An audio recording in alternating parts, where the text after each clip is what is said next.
Boa tarde, minhas amigas e meus amigos. Estamos aqui hoje no blog da Cidadania ao meio-dia com uma nova fase da Vaza Jato que tem início hoje com a divulgação de um dos casos mais espantosos e que chocou o mundo no processo da investigação da Lava Jato contra o ex-presidente Lula e a verdadeira guerra que o Sérgio Moro pessoalmente empreendeu para derrubar o governo Dilma Rousseff e finalmente prender o governo Lula e fazer com que Jair Bolsonaro chegasse à presidência da República para realizar essa obra maravilhosa que todos estamos vendo, que está envergonhando o país diante do mundo, está acabando com o investimento privado no nosso país, estrangeiro e nacional, está desmoralizando as instituições e está, inclusive, iniciando uma idade das trevas no Brasil, onde a polícia política do Estado invade feiras de livros para confiscar livros e provavelmente destruir livros, como fez um outro fascista com os mesmos pendores ideológicos de Jair Bolsonaro, que flagelou o mundo entre 1933 e 1945.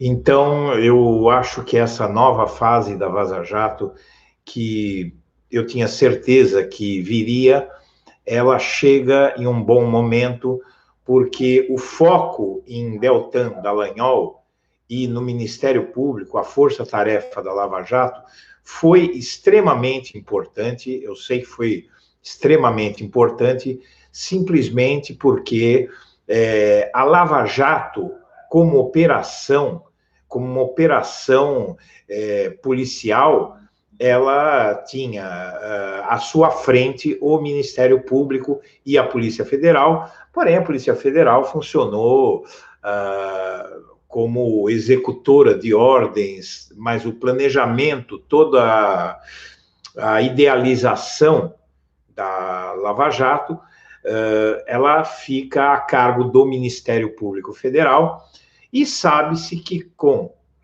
agora, hoje, com o Sérgio Moro por trás, como eminência parda daquele processo.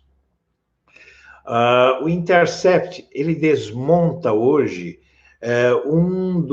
uma das mentiras mais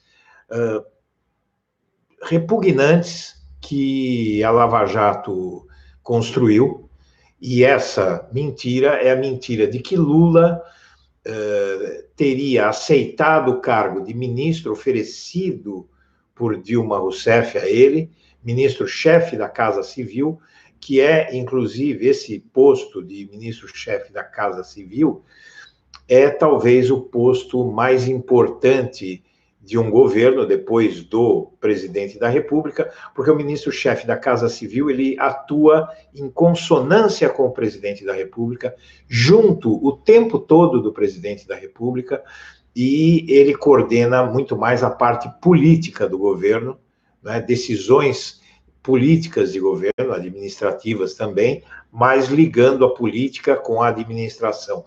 Então, o ministro-chefe da Casa Civil, como ministro-chefe da Casa Civil, Lula teria a possibilidade, agora se sabe, de dar uma enorme contribuição para um governo que estava se debatendo, paralisado, encurralado nos idos de 2016, quando o Brasil ele mudou de patamar na sua democracia, porque no dia 4 de março de 2016, o ex-presidente Lula ele foi sequestrado na sua residência em São Bernardo do Campo e arrastado até o aeroporto de Congonhas para prestar depoimento em um amplo espetáculo montado pela força-tarefa da Lava Jato, mas principalmente pelo juiz Sérgio Moro,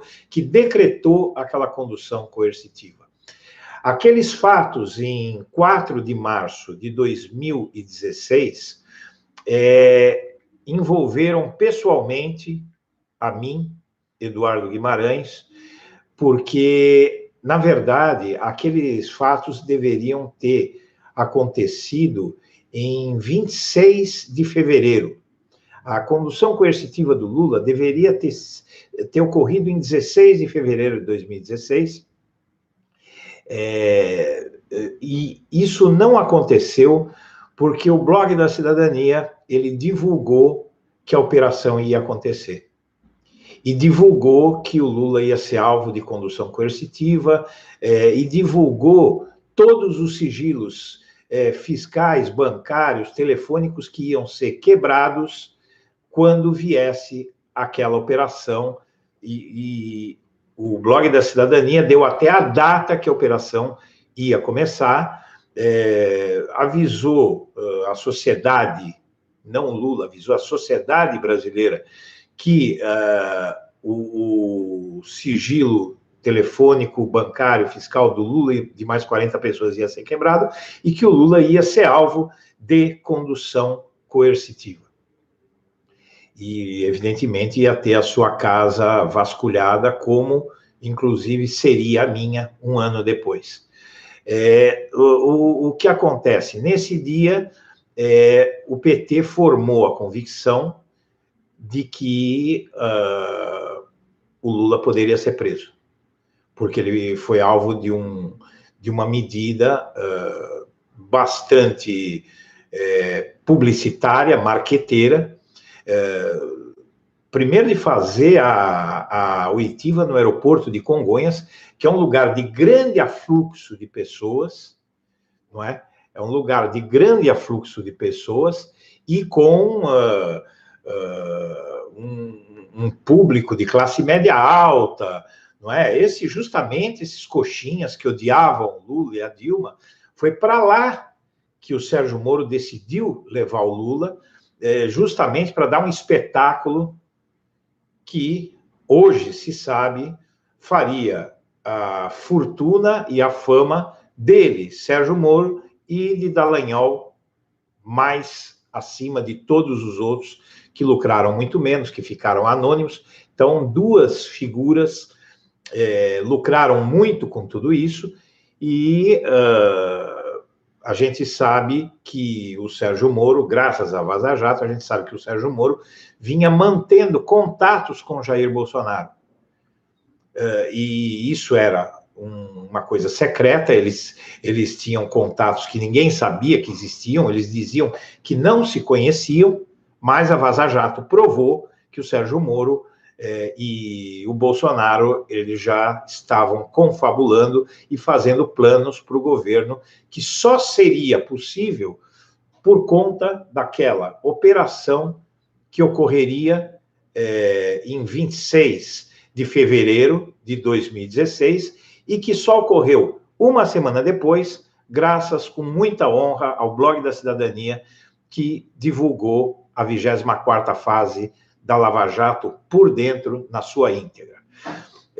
Com isso, naquele mesmo mês de março de 2016, o Moro manteve o monitoramento do Lula e depois se descobre que, ao fazer isso, ele monitorou a então presidente da República, Dilma Rousseff.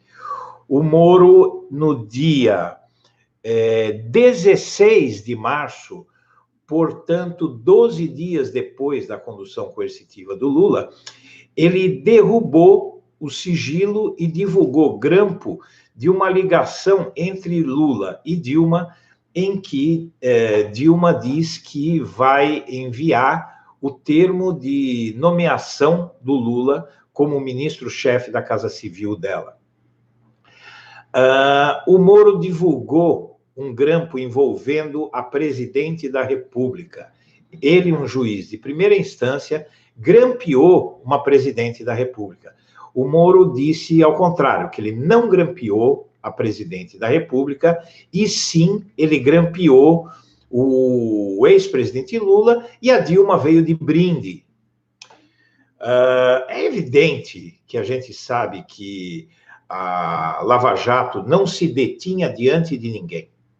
Todos nós sabemos disso, está muito claro, a Lava Jato grampeou procurador de primeira instância, o Dallagnol, grampeou ministros do Supremo, fez com que a Receita Federal vasculhasse a vida de ministros do Supremo a fim de achar alguma coisa para chantageá-los, porque o Dallagnol não gostava de decisões, algumas decisões de alguns ministros do Supremo, entre eles Gilmar Mendes, né? Entre outros, Gilmar Mendes. Então, o foco da Vaza Jato se voltou, devido, inclusive, ao fato de que o Sérgio Moro ele desfruta do corporativismo do Poder Judiciário, porque o Poder Judiciário é um poder fechado, obscuro, refratário ao escrutínio público, não é? O Judiciário é a maior caixa preta do Brasil, é o Judiciário, e que está sendo aberta essa caixa preta pela Vaza Jato, mas o que a gente percebe, evidentemente que eu não posso afirmar isso taxativamente, mas a minha intuição é de que a Vaza Jato, ela segmenta o foco das suas atuações. Ela começou mostrando um panorama geral em junho deste ano, mostrando que Ministério Público, Sérgio Moro o coração, que era o coração da Lava Jato, eles formavam uma coisa só. Em seguida, a Vaza Jato passou a dar prioridade à força-tarefa da Lava Jato no Ministério Público, e isso envolvia a liderança espantosa de Deltan Dallagnol, mostrando que o Dallagnol era movido por uma ambição desmedida, uma sede de poder e um desejo de lucrar financeiramente em curto espaço de tempo, usando a posição que ele tinha. Porém, o Dallagnol e o caso da Força Tarefa servem para mostrar as ilegalidades da forma de investigar a situação. Mas o Sérgio Moro acabou ficando de lado porque apareceu muito material na fase, porque a Vaza Jato já avisou, o Greenwald, inclusive, avisou há pouco tempo, nos recados que ele passa comumente pelo Twitter, além de outros meios, lógico, que a Vaza Jato está muito mais perto do começo do que do meio e do fim. Então, ainda há muita coisa, e esses dias, inclusive, saiu uma pesquisa que mostrou que o Sérgio Moro perdeu muito pouca popularidade, inclusive dentro da margem de erro, né? Porque ele tinha 59% de aprovação quando começou tudo isso. No mês de julho, outra pesquisa avaliou que a aprovação, a popularidade do Sérgio Moro estava em 52%, então estava, como a margem de erro das pesquisas é de 2%, ele poderia ter entre 50% e 54% de aprovação. Neste mês de agosto, que a pesquisa foi divulgada agora, nesses poucos dias, começo de setembro, né, o Datafolha detectou que a popularidade de Moro passou para 54%, subiu dentro da margem de erro, né? Ele pode ter 52% ou 56%. É muito pouco, mas a queda, se houve, claro, uma queda, mas no limite da margem de erro superior, ele teria 56% de apoio contra 59% que ele tinha antes. Então, os 59% que ele tinha antes, para 56%, ele teria perdido apenas 3 pontos percentuais por esse critério no teto da margem de erro.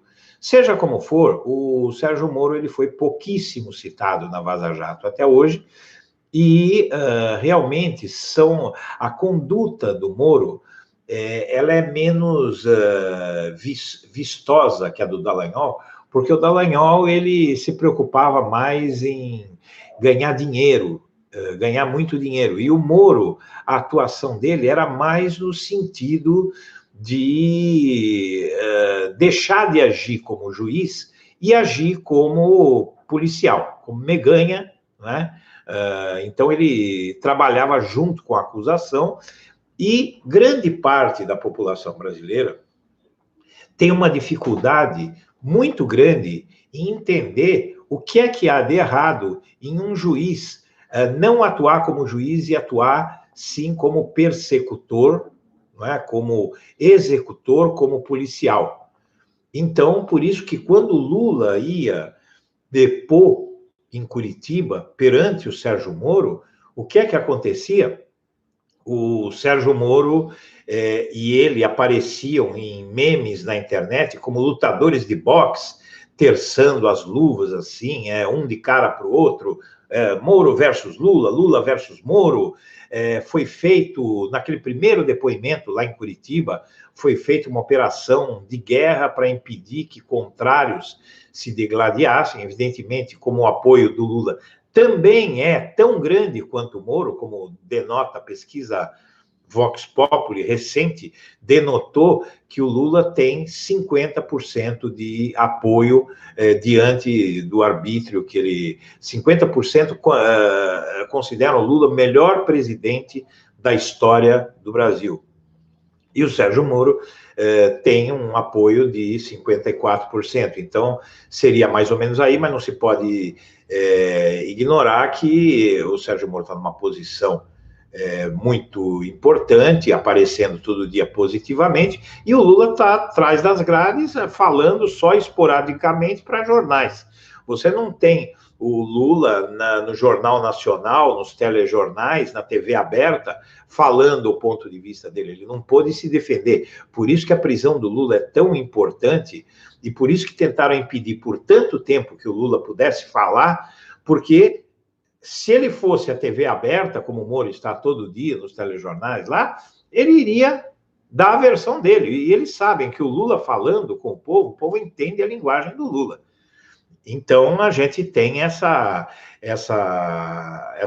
diferença de armas, essa disparidade de armas entre o Lula e o Moro.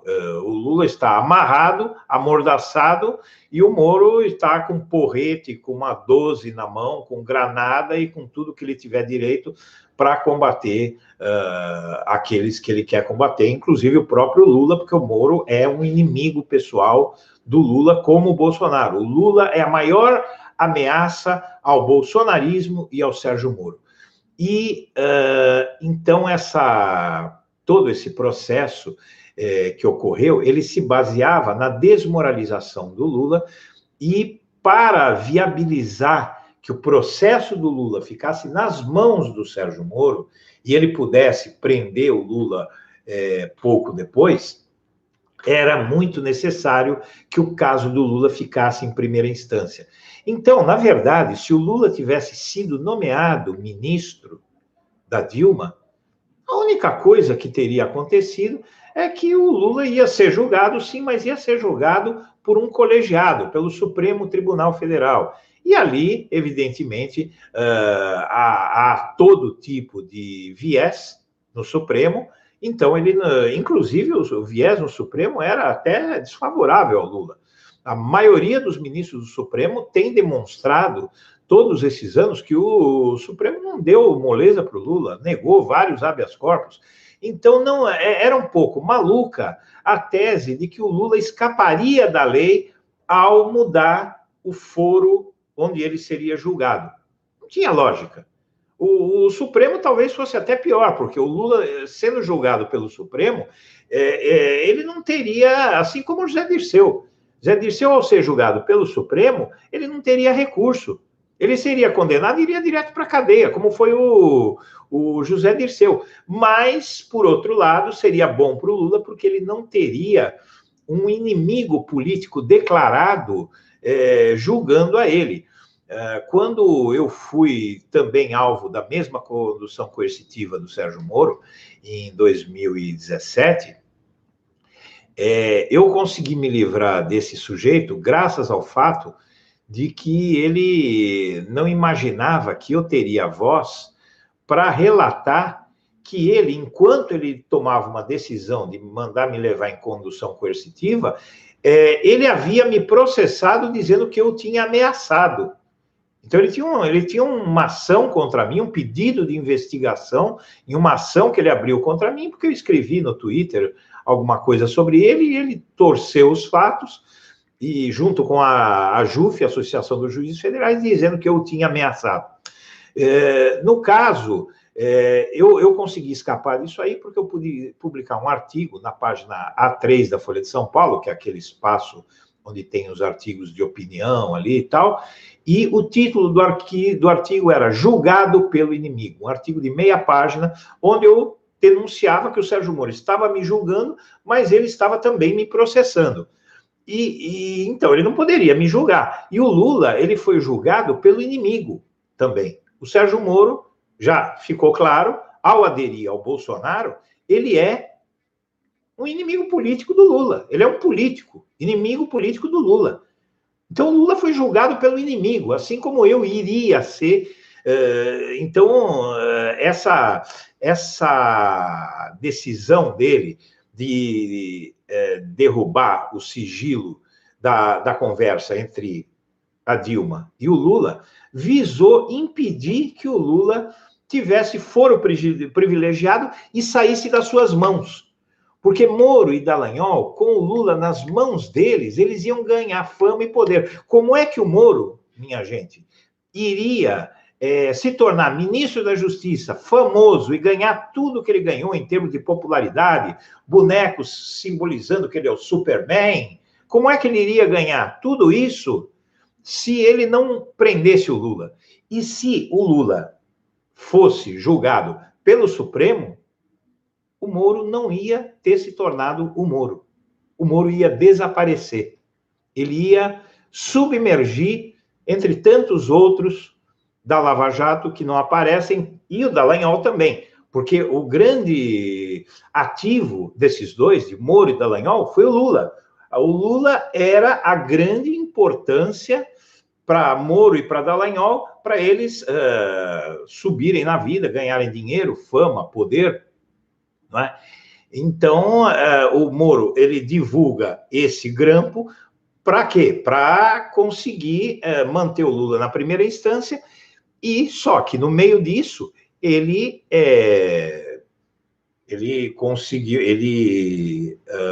violou o sigilo de uma ligação da presidente da República, que é um crime, como eu vou demonstrar daqui a pouquinho. É um crime. Então, no dia 18/3, isso aconteceu no dia 16, vejam só, no dia 16 de março, 12 dias após a condução coercitiva do Lula, o Moro quebra o sigilo de uma conversa entre o Lula e a Dilma, dizendo, olha, eu estou mandando o termo para você aí, através do Bessias, aquela história toda. 2 dias depois do Moro divulgar essa gravação, em 18 de março, Gilmar Mendes suspende nomeação de Lula como ministro da Casa Civil, mantendo o caso do Lula, na primeira instância, na 13ª Vara Federal de Curitiba, sob o comando do Sérgio Moro. Então, essa foi a grande jogada do Sérgio Moro, e ele conseguiu que o Supremo cometesse um ato, inclusive, muito polêmico. O Gilmar Mendes hoje está vendo o erro que ele cometeu. Vocês veem como é irônico tudo isso, né? O Gilmar Mendes, tão combatido, tão acusado pelo Moro, pelos nazistinhas que seguem o Bolsonaro, não é? Inimigo do bolsonarismo, o Gilmar Mendes, acusado, depois o Gilmar Mendes seria vaiado em aeroportos, agredido em aviões, e o Gilmar Mendes esteve entre todos aqueles. Vocês vejam como a vida é justa, sabe? Dizem que aqui se faz, aqui se paga, né? O Gilmar Mendes, ele, que hoje está dizendo que o Lula não teve um julgamento justo, tal, se ele não tivesse cometido esse ato, porque eles queriam colocar o PSDB no poder, e aqueles que facilitaram, ajudaram a fazer o que fizeram com o Lula, gente como Gilmar Mendes, mas gente também como a mídia, né? A grande mídia, a Globo, né? A Folha de São Paulo, o Estadão, a revista Veja, né? Todos eles ajudaram a construir esse regime asqueroso que está desmontando o Brasil dia após dia, peça por peça, parte por parte, está desmontando as instituições. O Gilmar Mendes, ele fez isso, ele suspendeu a nomeação de Lula como ministro da Casa Civil, e aí, graças à conversa do Lula e da Dilma, que o Moro divulgou ilegalmente. Porém, pessoal, as conversas do Lula mantidas sob sigilo da Lava Jato, que foram ocultadas da mídia, a mídia enviou só uma conversa do Lula para a Globo para produzir esse efeito de impedir o Lula de ser ministro. A conversa dele com a Dilma. Mas havia várias outras conversas, como bem demonstra a Folha de São Paulo, sim, a Folha de São Paulo, que tanto ajudou a eleger o Bolsonaro sem saber, não é? Junto com todos os outros órgãos de imprensa, a Folha de São Paulo, em parceria com o Intercept Brasil, divulga hoje conversas de Lula que o Moro e a Lava Jato esconderam da mídia, inclusive, porque essas conversas enfraqueceriam a tese de que Lula estava sendo nomeado para escapar da lei. E que é uma bobagem, porque o Lula não ia escapar da lei porcaria nenhuma. O Lula iria mudar de foro. E uma mudança de foro, inclusive, que, de certa forma, poderia ter apressado a prisão dele. Não é? Mas, então, eu acho que se foi uma decisão, se tivesse sido mesmo uma decisão de colocar o Lula como ministro da Casa Civil, para ele mudar de foro, mudar de tribunal, para deixar bem claro para todos, para mudar o Lula de tribunal, tirar o Lula do julgamento do Sérgio Moro, para colocar o Lula sob julgamento do STF, isso é uma mudança de foro, é uma mudança de tribunal. Antes era a 13ª Vara Federal de Curitiba, e agora seria, se o Lula tivesse conseguido ser ministro, seria o Supremo Tribunal Federal. Ora, o Lula, ele poderia, inclusive, ser condenado pelo Supremo, ele iria direto para a cadeia, porque não ia ter recurso. Né? Ele teria recurso ao próprio Supremo, mas seria o caso como o José Dirceu. O José Dirceu, em 1 ano, ele foi julgado, condenado e foi para a cadeia. Né? O Lula também foi julgado e condenado muito rapidamente, em 2 instâncias, mas foi mais tempo, porque teve todo o período de apuração do Sérgio Moro, né? Teve todos os embates políticos, então demorou quase uns 2 anos, desde o início das investigações até a prisão do Lula. E, nesse caso, essas gravações que o Intercept Brasil está divulgando, pessoal, o que elas mostram é muito simples. Essas gravações, elas mostram que o Lula, ele não estava aceitando o cargo de ministro-chefe da Casa Civil para escapar da justiça, mas sim para salvar o governo Dilma. E eu acho que ele ia salvar mesmo. Mostra intensos contatos políticos do Lula, dizendo no que ele iria realizar como ministro-chefe da Casa Civil. Então, mostra que o Lula, inclusive, ele tinha medo, ele falou falou para as pessoas em ligações que foram grampeadas e escondidas, criminosamente escondidas da sociedade brasileira. O Sérgio Moro, ele pegou só aquela conversa do Lula e da Dilma, cometendo crime ao violar o sigilo telefônico de uma presidente da República. Ele cometeu esse crime para tentar mostrar que o Lula só tinha um objetivo ao se tornar ministro, que era escapar da 13ª Vara Federal de Curitiba, do Sérgio Moro. E aí, esses diálogos mostram que o Lula estava dizendo para várias pessoas, mas e se pensarem que eu estou querendo escapar da lei, me tornando ministro? Inclusive, o Lula fala nas conversas que ele estaria só mudando de foro, que era uma bobagem isso, ele estaria mudando de foro, ele não estaria fugindo da lei, não tem como escapar da lei, só que ele ia responder como ministro, direto ao Supremo, e condenado era cana direto. Então, o Sérgio Moro escondeu porque sabia que essas outras gravações, que inclusive não continham a Dilma e poderiam ser divulgadas sem nenhum problema, elas enfraqueceriam a tese de que o Lula estava tentando escapar da lei ao se tornar ministro. E aí, pessoal, eu acho que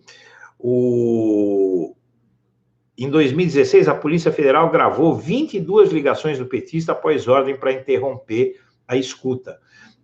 Então, as ilegalidades se sucederam de todas as formas, né? Nesses resumos que estão na Folha de São Paulo, o blog da Cidadania também divulgou, para quem quiser ver, quem não tiver acesso à Folha, pode ir, blogdacidadania.com.br, que está tudo lá. Petista disse a diferentes interlocutores que relutou em aceitar o convite de Dilma para ser ministro e só topou após sofrer pressões. O Lula foi pressionado a que aceitasse esse cargo, e aí ele começou a manter contatos políticos com o Temer, tentando impedir que o Temer aderisse ao golpe, né?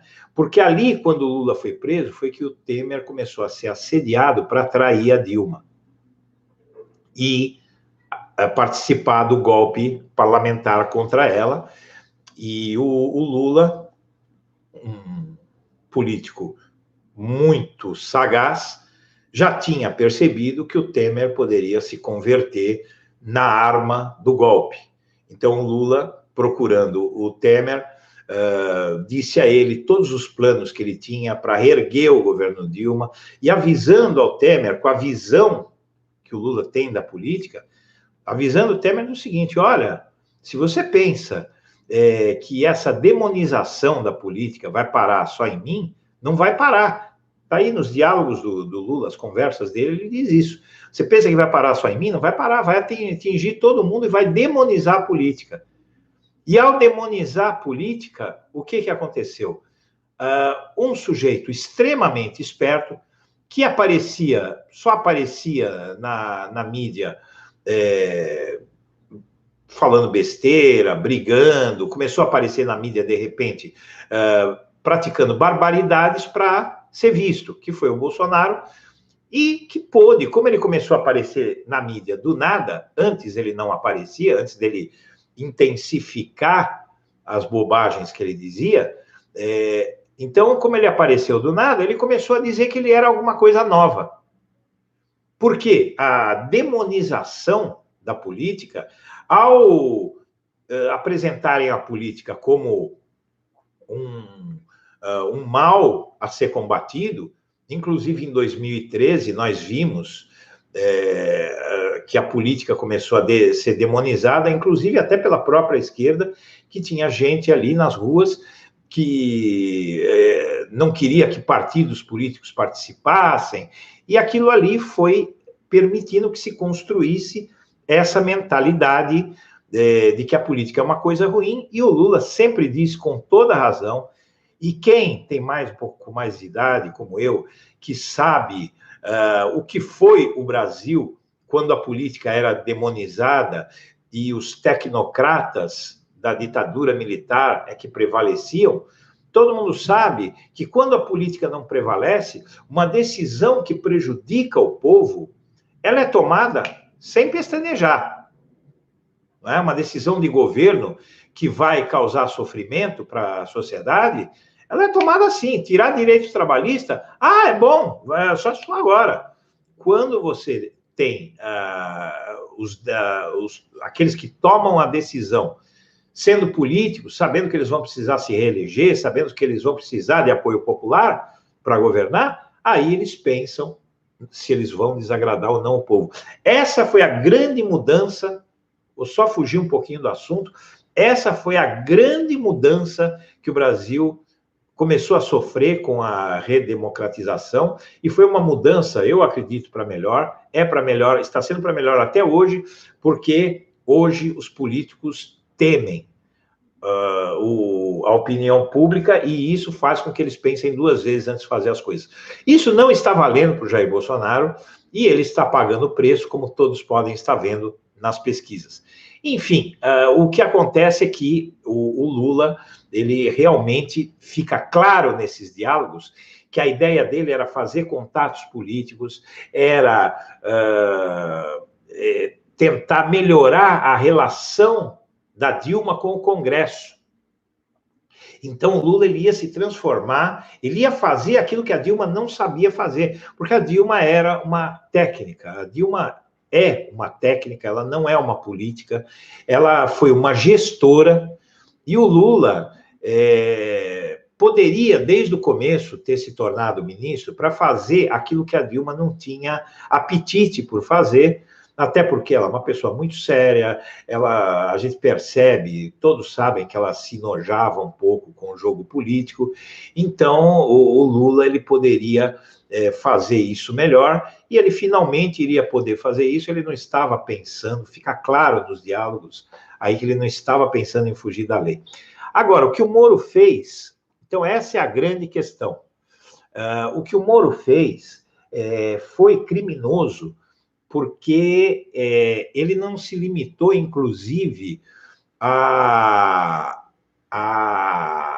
violar o sigilo que ele não poderia violar da ligação telefônica da Dilma.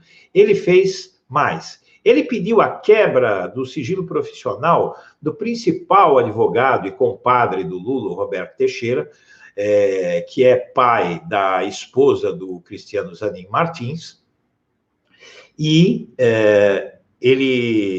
o Moro inventou alguma coisa contra o Teixeira e começou a devassar a vida do Teixeira e quebrou o sigilo profissional dele, e depois se sabe também telefônico. Eu vou explicar por que eu estou contando isso. Depois, isso foi em 2016, também em março de 2016, o Moro, sempre naquele mesmo mês de março de 2016, mês de condução coercitiva, mês de proibição que o Lula se tornasse ministro, e nesse mesmo mês o Moro quebrou o sigilo profissional do advogado do Lula. Tá? Começou a atacar o Lula de todas as formas, nem os advogados ele respeitou. Um ano depois, o Ministério Público quebrou o sigilo telefônico do escritório que defende o Lula e começou a violar o sigilo de advogado, da conversa entre advogado e cliente. Então, nós temos uma matéria agora de março de 2016, quando o Moro tomou aquela decisão, que ele não violou só o sigilo do advogado do Lula, mas ele quebrou o sigilo de 25 advogados do escritório que defende o Lula. O juiz federal Sérgio Moro não quebrou o sigilo telefônico apenas de Roberto Teixeira, advogado do ex-presidente Luiz Inácio Lula da Silva, mas também do telefone central da sede do escritório dele, o Teixeira Martins Advogados, que fica em São Paulo. Com isso, conversas de todos os 25 advogados da banca, com pelo menos 300 clientes, foram grampeadas. além de telefonemas de empregados e estagiários da banca. Então, a gente vê que Moro, Dallagnol, eles não se detinham diante de nada, e você tem um setor da sociedade, e não é um setor pequeno, inclusive pessoas com instrução, né? Isso é que é o mais impressionante. E são pessoas que não conseguem entender que em uma sociedade civilizada, você só vai poder ficar tranquilo que você sempre vai ter os seus direitos respeitados se esses direitos forem respeitados para todo mundo e não só para os seus amigos, não é? Porque você nunca sabe quem vai estar no poder. Então, essa mentalidade autoritária desse setor da sociedade que ainda apoia o Sérgio Moro é uma mentalidade de gente que acha que sempre os seus amigos ou os seus preferidos vão estar no poder, né? Ontem um bolsominion escreveu que a extrema-direita vai dominar o mundo, que foi o plano, esse realmente sempre foi o plano da extrema-direita. E a maior evidência disso foi um sujeito chamado Adolf Hitler, que hoje já não se discute mais, ele era um político de extrema-direita, e o plano dele era justamente esse, dominar o mundo. Então, eu não duvido, inclusive, que esse bolsominion que escreveu isso aqui no canal do Blog da Cidadania, ele seja um neonazista, porque é um desejo do nazismo e do fascismo dominar o mundo. Porém, evidentemente que o Moro, quando ele tomou essas atitudes de não se deter diante de nada, tanto quanto o Dallagnol, inclusive de violar o sigilo telefônico da Dilma, ele demonstrou, o Sérgio Moro, que ele não entende a democracia e que ele não via legitimidade na Dilma como presidente da República. Ele não entendia a legitimidade dos ministros do Supremo para ele não poder, como ele tinha popularidade, né, a popularidade dele, a popularidade da Lava Jato, dos procuradores da Lava Jato, na mentalidade dessa gente, os autoriza a ignorar todas as leis, todos os códigos, tudo o que eles quiserem, e hoje você tem uma grande parte da mídia vendo que ninguém ganha nesse tipo de jogo, né? A Globo hoje virou alvo. Eu vi uma cena impressionante do Weintraub, né, o autoproclamado ministro da Educação, num ato de grosseria absurda com uma repórter da Globo. A menina chegou perto dele com o microfone: o senhor pode me dar uma declaração? Ele nem olhou para ela e saiu gritando que com a Globo ele não falava.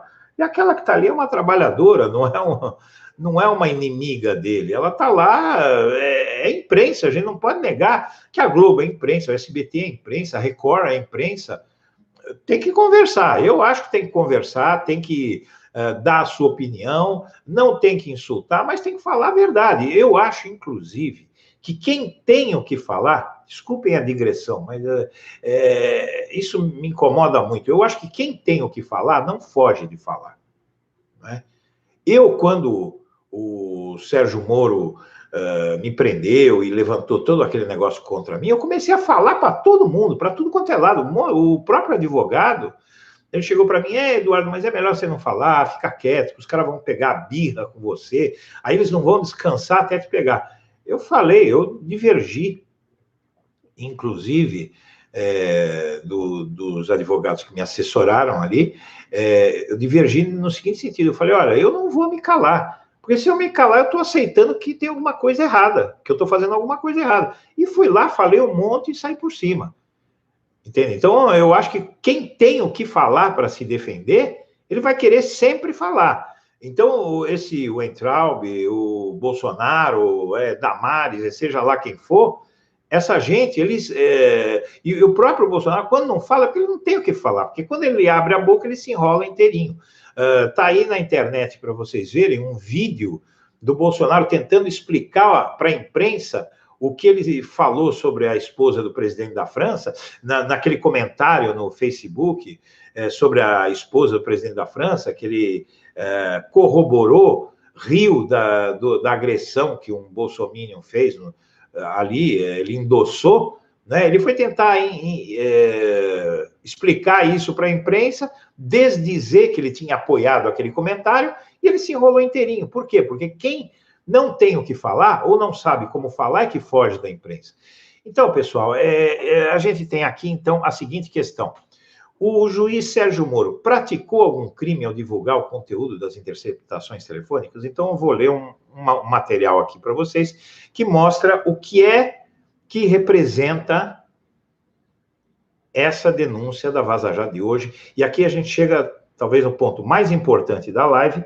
Eu tenho que ser meio rápido, porque já tem 45 minutos. Vários penalistas têm convergido no sentido de que Moro praticou o crime previsto no artigo 10 da Lei 9.296/1996, Lei de Interceptações Telefônicas, que reza: constitui crime realizar interceptação de comunicações telefônicas, de informática ou telemática, ou quebrar segredo da justiça sem autorização judicial ou com objetivos não autorizados em lei. Este artigo tem como objetivo analisar se esta imputação estaria correta. Por certo que o dispositivo citado é um pouco truncado e merece, portanto, uma análise sistemática. Deste modo, antes de ingressarmos no cerne da questão, algumas considerações e análise merecem ser feitas. A realização de interceptação telefônica por si só oferece riscos graves a alguns direitos fundamentais previstos na Constituição. Diz o artigo 5º, inciso 12º da Constituição Federal de 88, na esteira do artigo 8º da Lei de Interceptações Telefônicas, determina que se haja sigilo das diligências, gravações e transcrições respectivas. Veja-se. Então, aqui está o artigo da lei que prova, para resumir, porque nós não vamos ter tempo de ler tudo isso, prova que realmente existe um ilícito no grampo da Dilma, e a gente sabe que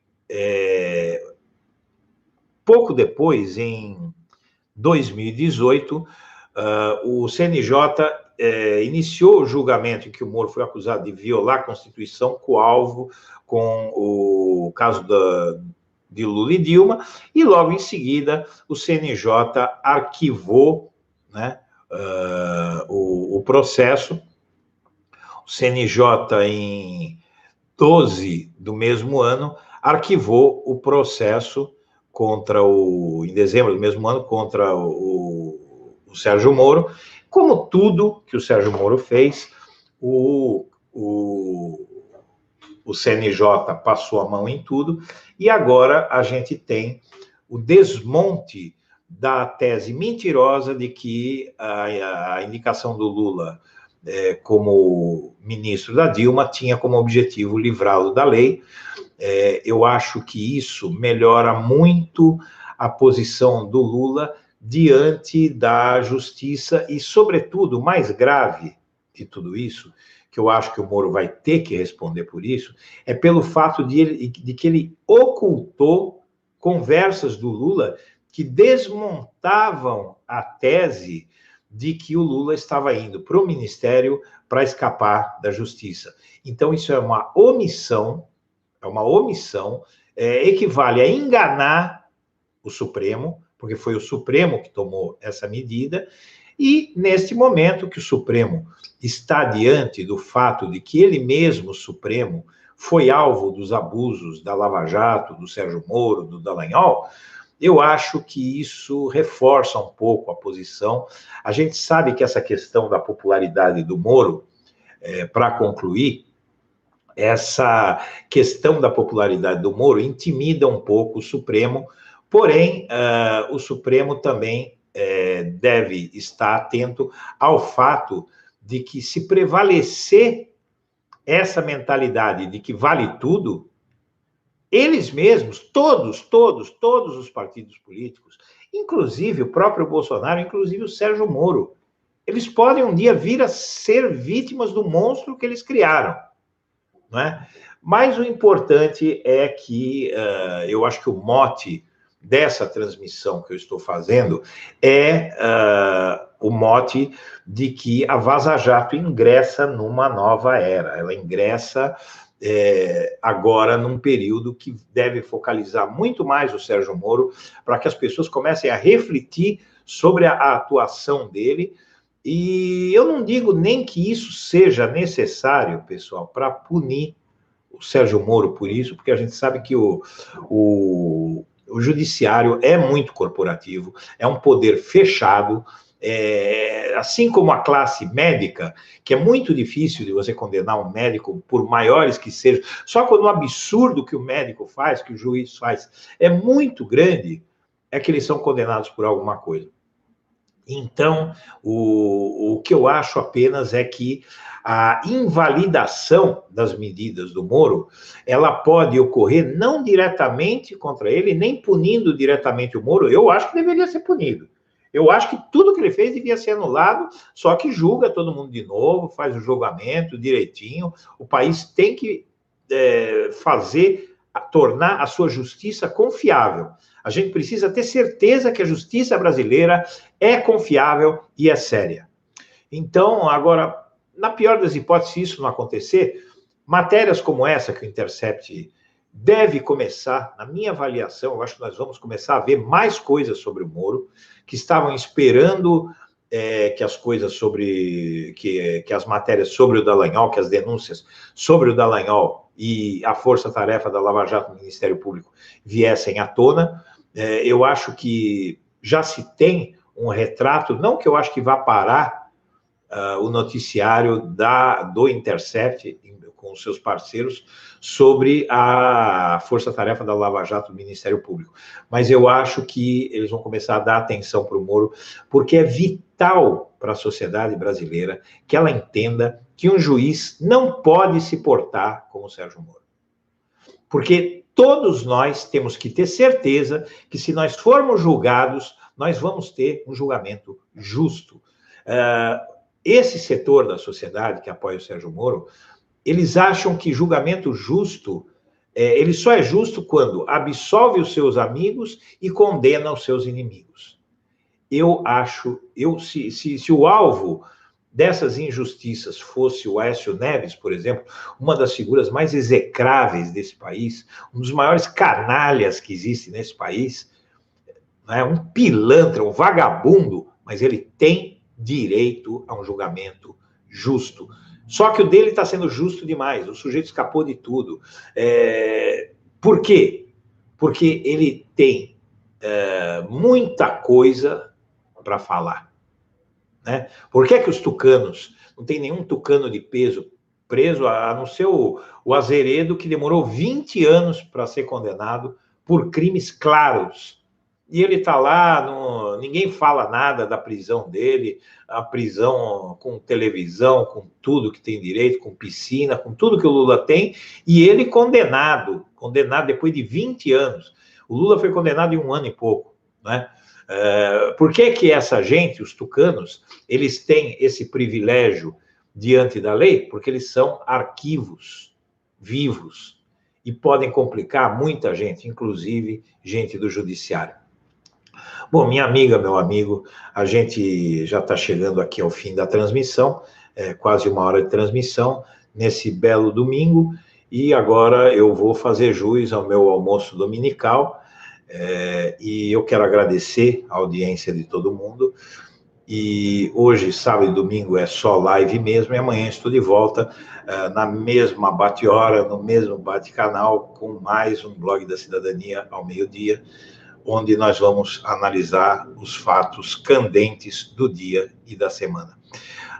Minha amiga, meu amigo, eu quero agradecer muito a atenção. Temos quase 5.000 pessoas ao vivo aqui hoje, e eu quero desejar um bom domingo para todos e deixar o meu melhor abraço para todo mundo.